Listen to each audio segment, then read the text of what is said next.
Remote, beautiful, mysterious, unique. Islands are worlds of their own. Places apart where life has evolved differently. But in our modern interconnected world, islands are also part of a global community that's changing, for better or worse. In this series, we're exploring the lives of islanders. We're discovering that no matter how distant they are from the mainland, how distinctive their histories, or how proud they are of their independence, islands can't separate their futures from the fate of humanity as a whole. In so many ways, these shores are the front line of global change. What happens here matters to us all.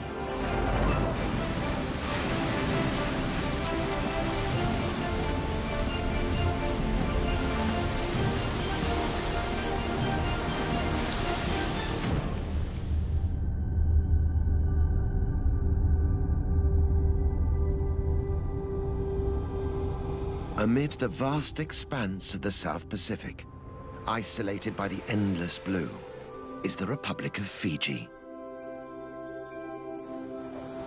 322 islands forged in the heat of volcanoes. Rugged mountains fringed by sandy shores.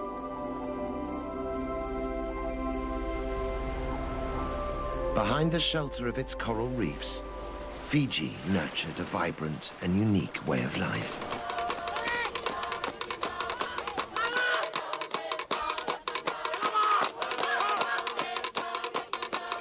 Over the centuries, it grew to be a powerful and proud culture. Notorious amongst early European explorers for its ferocious cannibals and mighty warriors.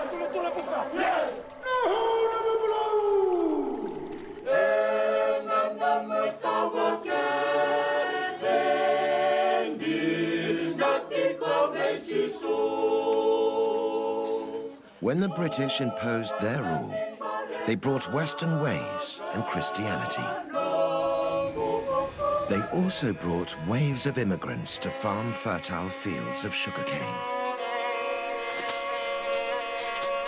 Indian labourers, whose presence here was a trigger for conflict and violence.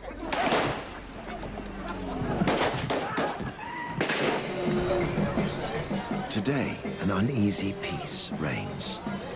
The new and old ways sit side by side.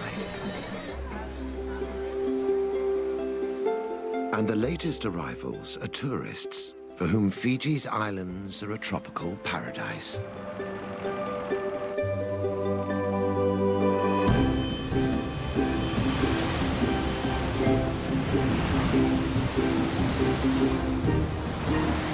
But new waves of change are looming.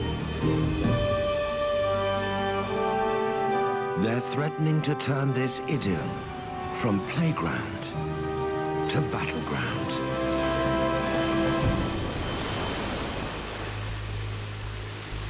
Sometimes the danger is all too obvious.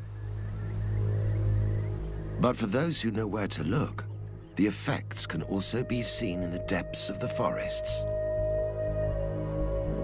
and beneath Fiji's blue lagoons. Sea temperatures are rising, coral reefs are dying, and the natural breakwater that protects Fiji's shoreline is being washed away. It's islanders who are on the front line of the fight to restore the balance. Strong and resilient, they also know how to nurture and heal. Now they are drawing on both sides of their nature to face the tests the world is throwing at them.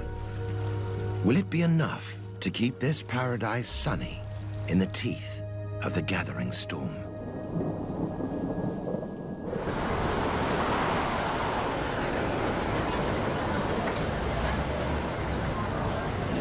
Today, Most of Fiji's 1 million population lives on the big island of Viti Levu. The capital, Suva, and a dozen other towns pulse to an urban beat. But outside the cities, life is organized along traditional lines. Head a few kilometers off the southern shore of Viti Levu to the island of Benga, and the importance of the old ways is clear to see.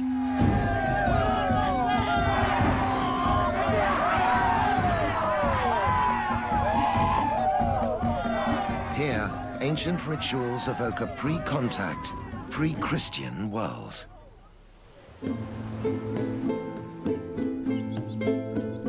Distanced from the mainland, life moves at its own pace on Benga.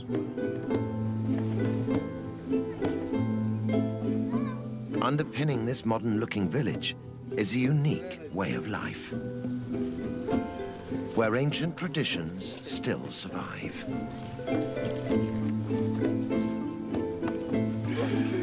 Villagers live as a collective, sharing the work and the wealth amongst themselves.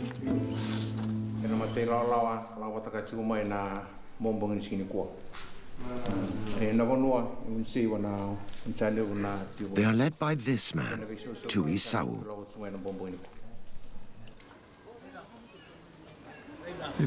It is good to have a chiefly leadership in the village. It allows us to look after the village and, more importantly, the welfare of our villagers. Today, Tui has ordered the villagers to prepare for an incredible ritual, which proves the power of the old tribal ways. They fire up the lovo, or ground oven, for a celebratory feast.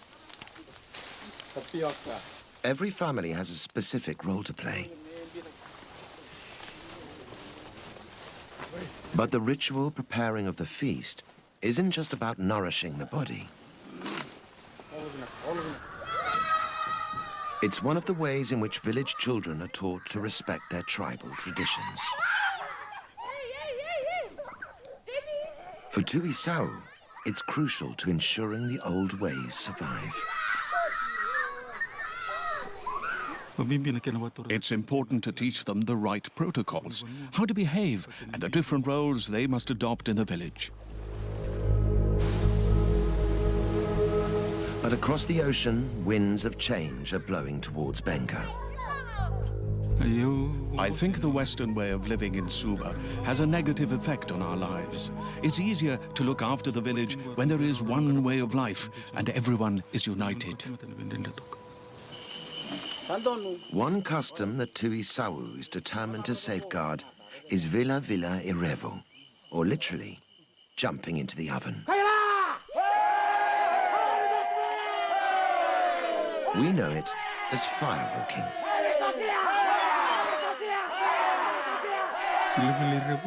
Firewalking has been around for as long as Benga itself. Our fathers and their forefathers have been firewalking all of their lives, and now we firewalk also.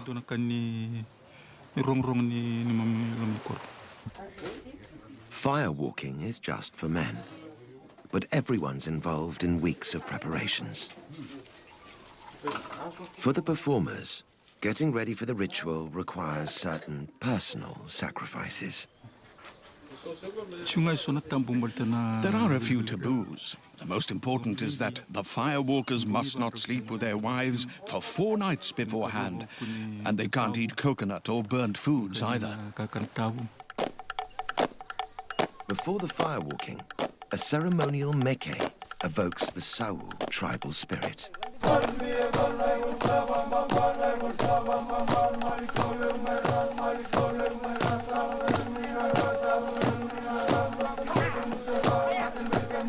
Warriors brandishing old war clubs reenact the battles of village ancestors. For centuries, these meke have been used to keep the past alive, and even to predict the future.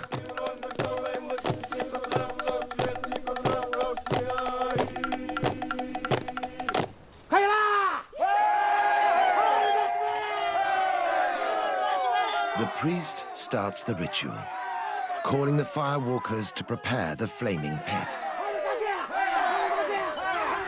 It's vital everyone follows instructions.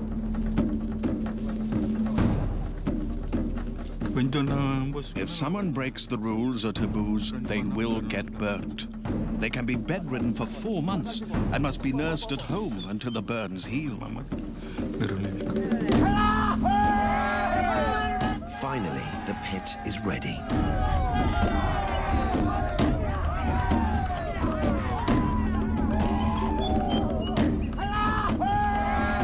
One by one, the Sawu tribesmen brave the scorching heat to walk in the footsteps of their ancestors.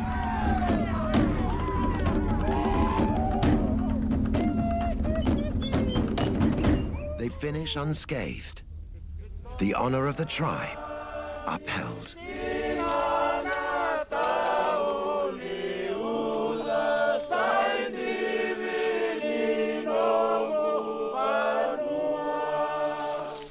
But Tuvalu knows the isolation of the island can only protect its people for so long.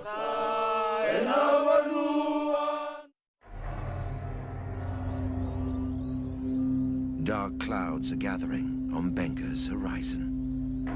Change is coming that even the firewalkers and their prophetic rituals cannot foresee.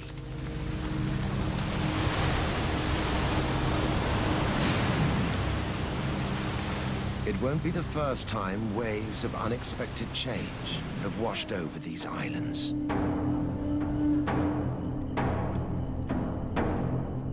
Less than 200 years ago, Fiji was a cannibal society. Tribal warfare was commonplace. Eating your enemy was the ultimate revenge.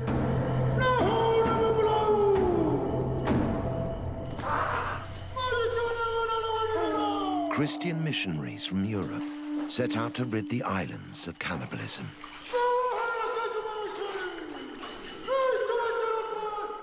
In 1867, Thomas Baker, an ambitious young minister, would pay the ultimate price. Declared an enemy, Baker was offered up as a sacrifice to the tribal war god. Then slaughtered, cooked, and eaten.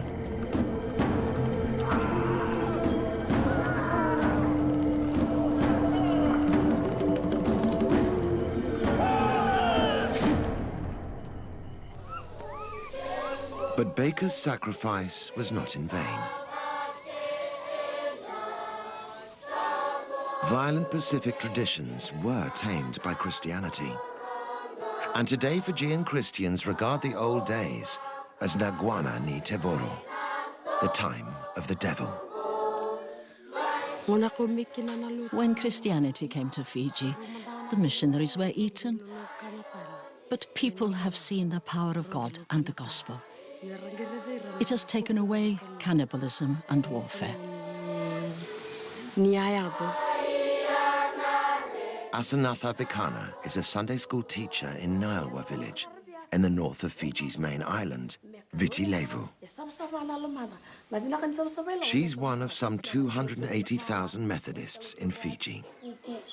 She's also the local chief's wife and must integrate her faith with the indigenous customs that are still central to village life.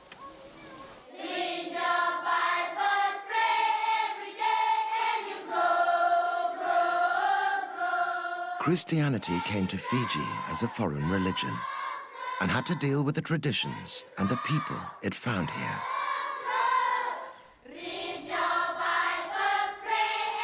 Images like this Black Christ are attempts to show that the Son of God came for people of all races. The missionaries reached out and succeeded in convincing Fijians. So much so that today Fiji is a sort of Pacific Islands Bible Belt.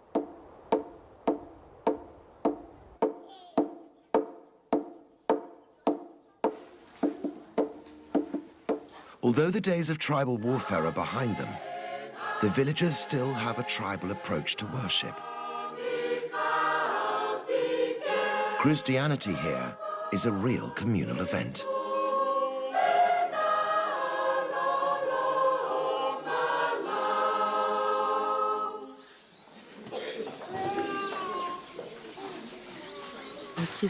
God has given us love for one another within our community.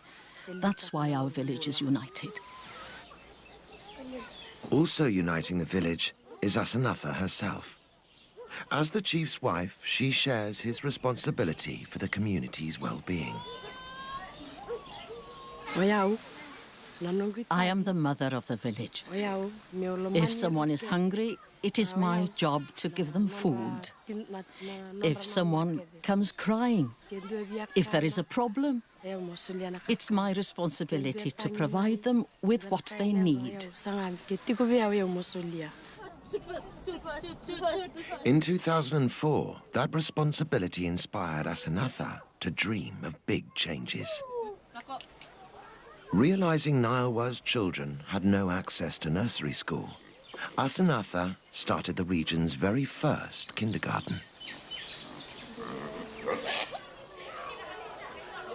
It's important for the children to have an education. Education can bring about change in our village. Now, there's a network of kindergartens in the surrounding villages.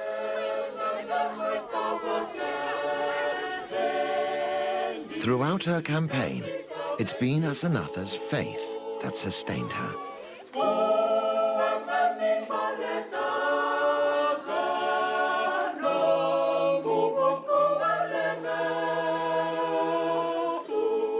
But the new faith and the old ways don't always go harmoniously together. Echoing around the national stadium is a voice from Fiji's ancestral past.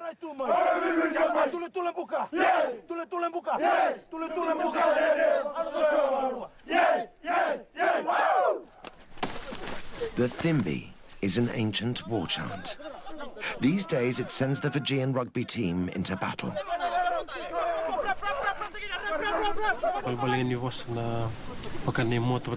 The words mean, we have our shields and our spears, and we're going into battle. We're telling our opponents, we'll take you down. Now the Thimbi has become a rallying cry for ancient customs threatened for being unchristian.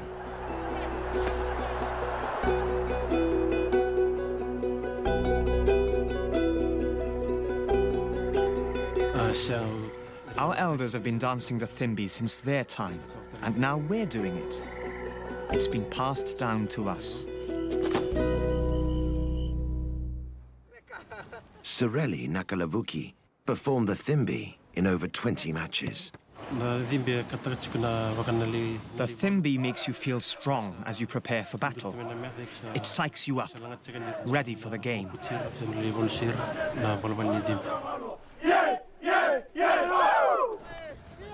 But some church authorities didn't see it that way.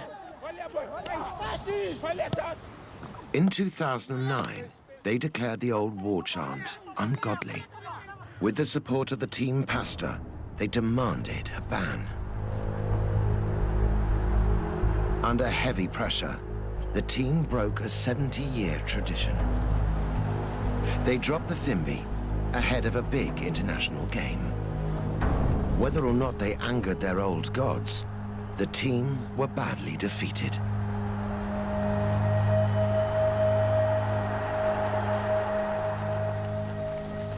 For rugby fans across Fiji, this was the cue to tackle the authorities head-on. They stood up in support of the old ritual and its place in the much-loved national game.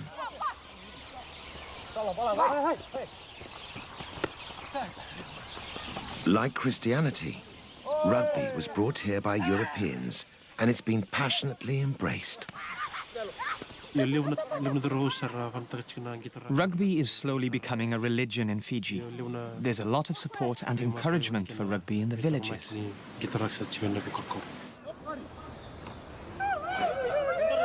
It's one of Fiji's best-known exports and a matter of great national pride.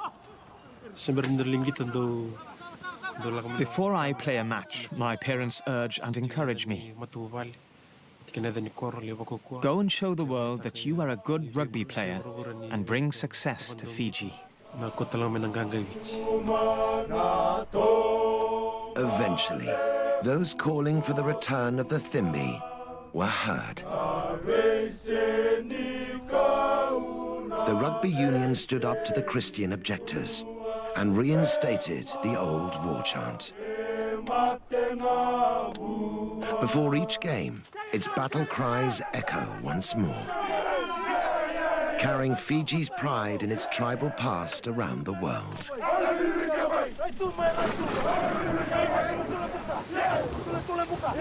But while the team represent their nation with pride, the future of their island looks dangerously uncertain.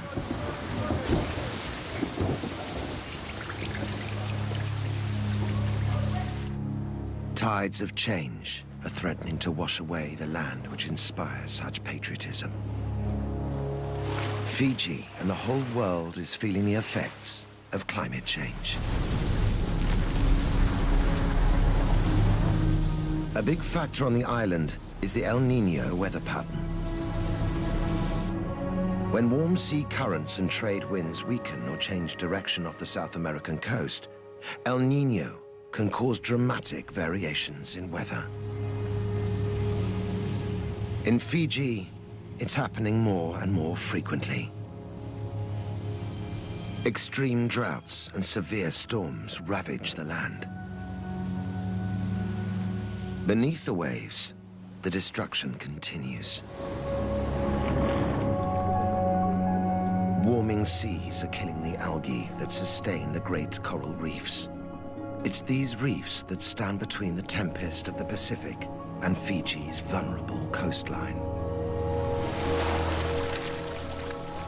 Without them, islanders can only watch as high tide threatens to engulf their homes. Graves that once lay under coconut trees now lie under the waves.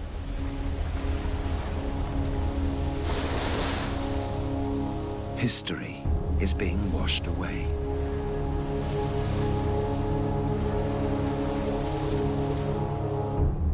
"90% of Fiji's population live along the coast.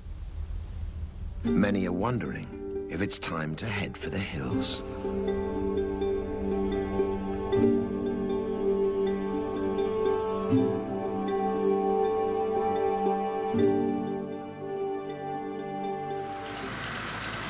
When Britain colonized Fiji in the late 19th century, reliable sunshine and predictable rains meant that they could farm sugarcane on a massive scale. Sugar became the cornerstone of Fiji's economy. A new Pacific industry was born. Now, 4 million tons of sugarcane are produced every year. But not everyone enjoyed the riches that sugarcane brought. To harvest their wealth, the British needed more hands. Over 60,000 Indians were shipped to Fiji as indentured laborers. We were brought here from India to work on farms, on sugar plantations. They brought us here in ships. Some died on the ship, and they were thrown into the water. With the sweat of Indian labor, the sugar industry flourished. By the time indentured labor was abolished in 1916, the immigrants had built homes, schools, and futures. Few could afford to return to India, even if they wanted to. Today, Indo-Fijians make up some 40% of the island's population. Lal Philip is one of them. Descended from the original Indian laborers, Lal now farms his own small plot of sugarcane. Although fifth-generation Indo-Fijians, the family still value their Indian heritage.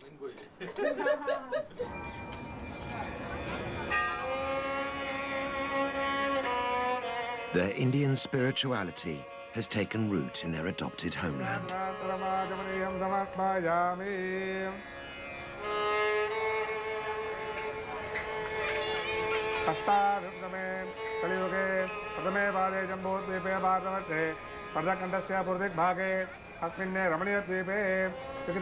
This Hindu temple, the largest in the southern hemisphere, attracts hundreds for daily worship.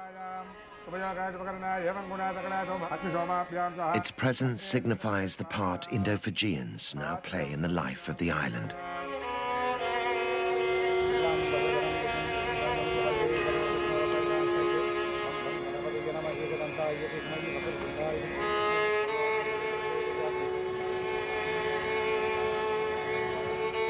Inside, the devoted worship Lord Murugan, the guardian deity of the seasonal rains. But is he hearing their prayers? 1996-97 was a very dry season. The cattle started to die and food was scarce.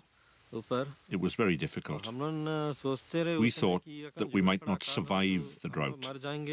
So many of our cattle died. The drought of 1997 was no exception.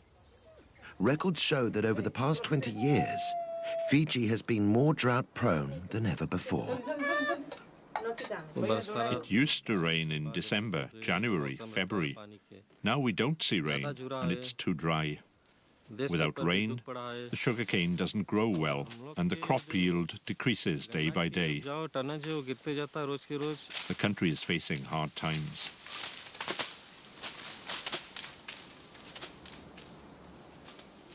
But for farmers like Lal, it's not just the weather that could ruin the harvest.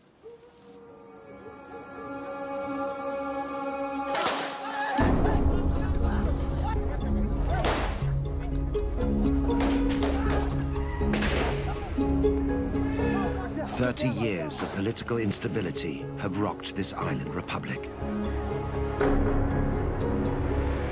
The conflict stems from ethnic tensions between indigenous and Indian Fijians. In the past, those resenting the Indian presence took matters into their own hands. Blood was spilt on both sides. Fueled by these tensions, 4 governments were overthrown. Thousands of Indo-Fijians fled Fiji, but leaving wasn't an option for Lal. I'm an Indo-Fijian. My blood is mixed. If we're born in Fiji, then we are Indo-Fijian. Today, an uneasy peace reigns in politics.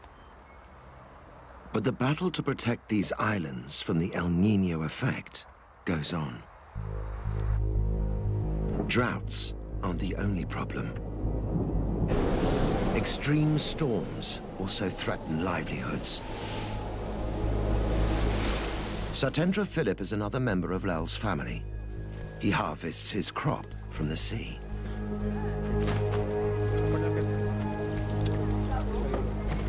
We used to have good weather, but now it's very unpredictable. With no warning, the sea can get very rough. All sorts of changes are happening. Even on a beautiful day, beneath the calm ocean surface, there are dangerous currents of change. Powered by El Niño, they bring unseasonably violent weather. Fishermen like Satendra are caught in the eye of the storm. Once I forgot my radio at home. When I was out at sea, another boat warned that a hurricane was coming, so we took shelter on a nearby island. It was a very frightening experience, and we thought a lot about our families. My boat was damaged. It was one of the most difficult moments I've ever faced. Big storms are also bad news for fish stocks. Powerful waves can damage the coral reefs. Without these reefs for food and protection, fish are disappearing.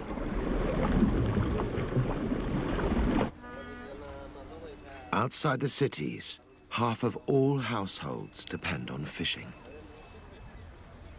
The changes in weather threaten their whole way of life. Their children face an uncertain future.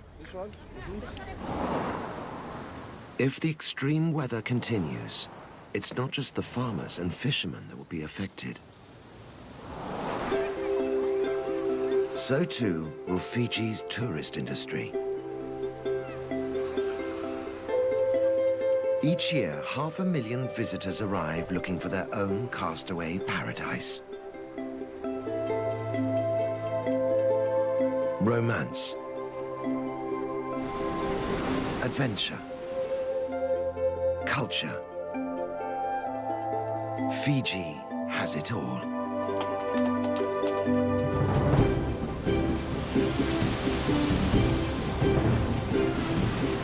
Today, the island boasts one of the most popular surfing swells in the world. But as the El Niño effect continues, even the bravest will struggle to ride out the storm.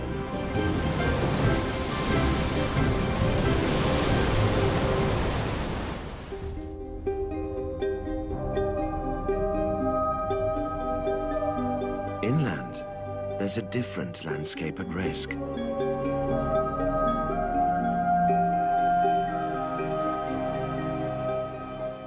Fiji's mountainous interior is an unspoiled Eden.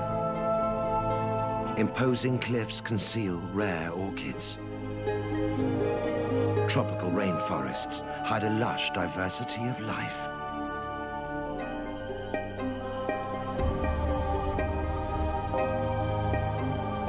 Yet even Fiji's heartland is at risk from the El Niño effect.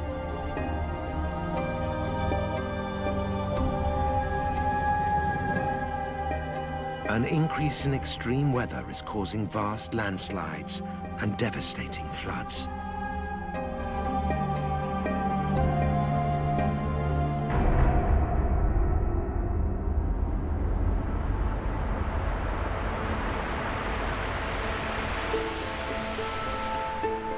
Hidden in the remote Nasori highlands is a village lost in time.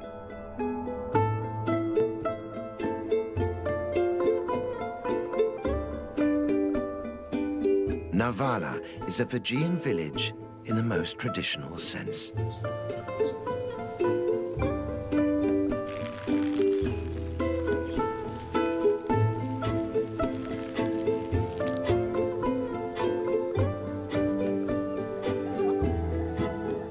With no mains electricity, life goes on much the same as it did hundreds of years ago. Everybody works together for the good of the community. Homes are built, children are taught, and the sick are treated at no cost to the individual. But the effects of climate change are threatening this utopian idyll.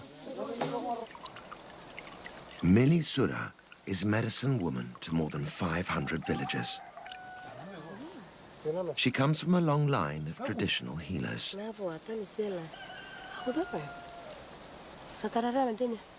Mili believes healing is in her blood, and ancient laws govern its use.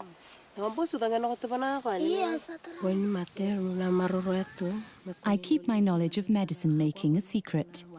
I can't tell anyone else because if I make this knowledge public, it can reduce the effects of the medicine. Mili sees her patients every day, and their complaints are seasonal.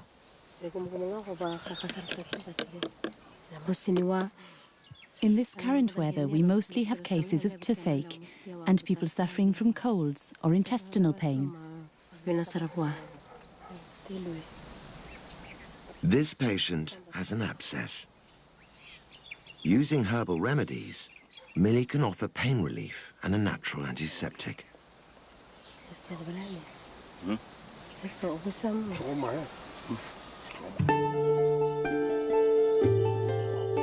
For ingredients, she's totally dependent on the huge natural pharmacy on her doorstep.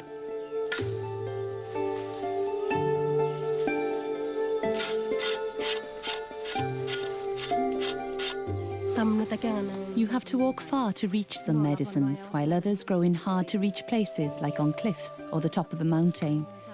The harder it is to find, the better the healing power of the medicine.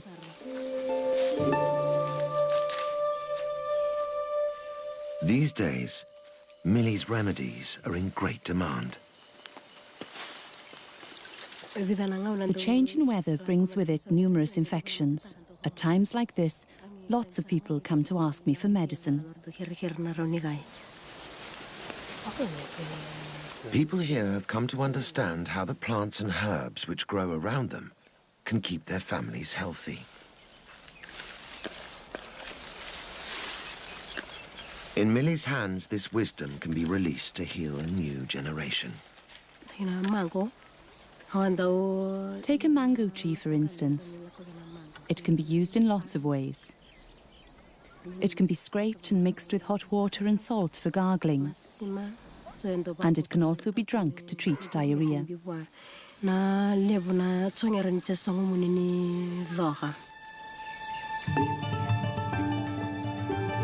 Diarrhea can be a killer in this village, particularly to the very young. It's crucial that Millie is able to find the right plants at the right time to treat it. But the changes in Fiji's climate are putting Millie's natural pharmacy in danger. She has to walk further and further to find the plants she needs. Millie is worried that one day they won't grow at all.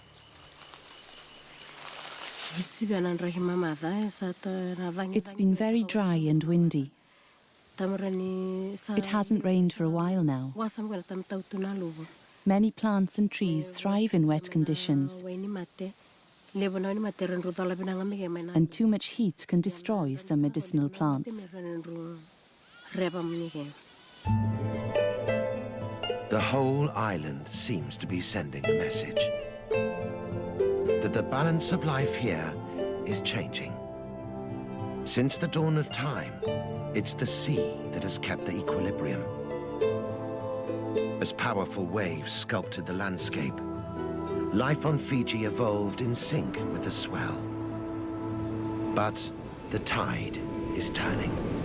The sea surrounding the islands is warming, killing the fragile ecosystem beneath. It's a symptom of global warming that the islanders must address, or suffer the effects. Anapasanamali is on a mission to restore the balance of life in Fiji's waters. He's taking a hands-on approach to fulfilling the responsibility passed down to him by his tribe. I'm one of those who are called the Fishmen. I was chosen by the Nakalevu, the High Chief of Nadroga. Our relationship with the sea began with our forefathers, and I inherit that today. As part of that legacy, Panapasa is trying to halt the damage that's going on beneath the waves, starting with the coral reefs.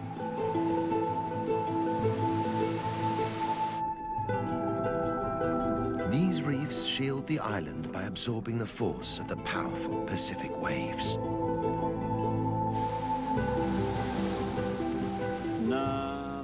The reef is very important to us.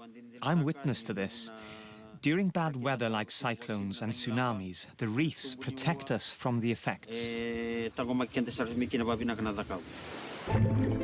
reef is also home to many species of fish. Feeding on the coral, some fish produce and excrete tons of sand, which is key to replenishing Fiji's shoreline.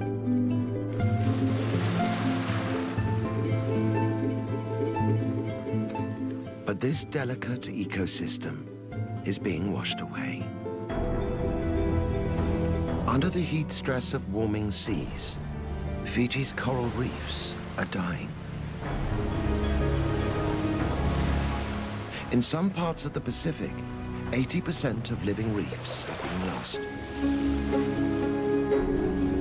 Without coral to feed on, fish are disappearing. And without fish to replenish them, Fiji's beaches are washing away. For Panapasa, the solution is clear.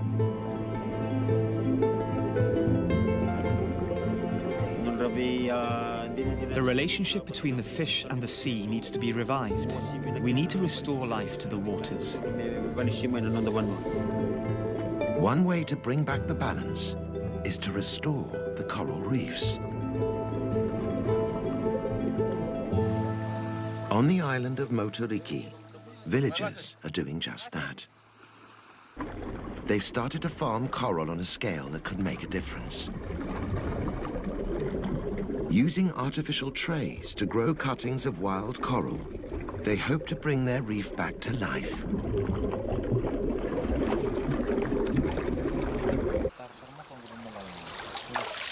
In just 12 months, these tiny cuttings will have doubled in size. The adult corals will then be replanted onto dying reefs, bringing them blossoming back to health.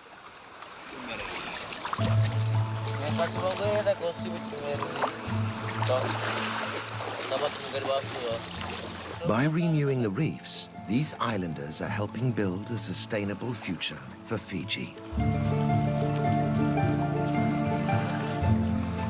One that could make a global impact.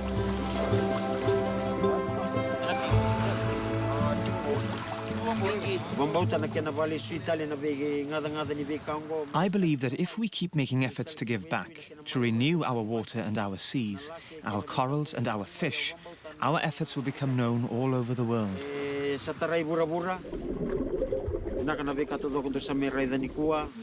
Everything you see here, I have faith in and believe in. Though it's too early to see long-term results, the signs are promising.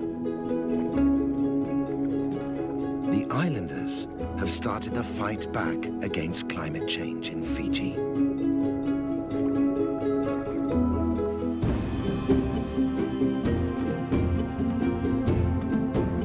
Islands are special places. Fiji's islands amongst the most distinctive of them all.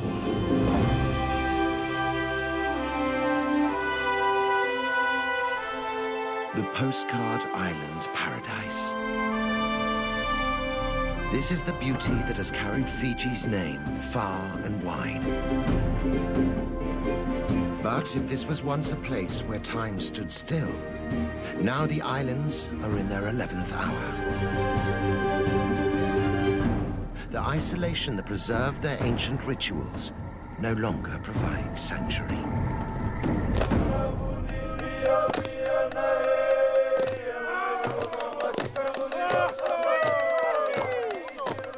Fiji's children are taught to respect traditions passed down from their fathers and to learn from the care lavished on them by their mothers. These are children who can still enjoy their season in the sun. But as they grow, they'll tackle challenges no other generation has had to face. Not only must they learn to live with their divided past, they must build their future in a changing world and protect their islands in all their fragile beauty. Facing new horizons, Fiji's children must adapt, even as they hold fast to the strengths their island legacy has given them. In a changing world, we all have lessons to learn from Fiji.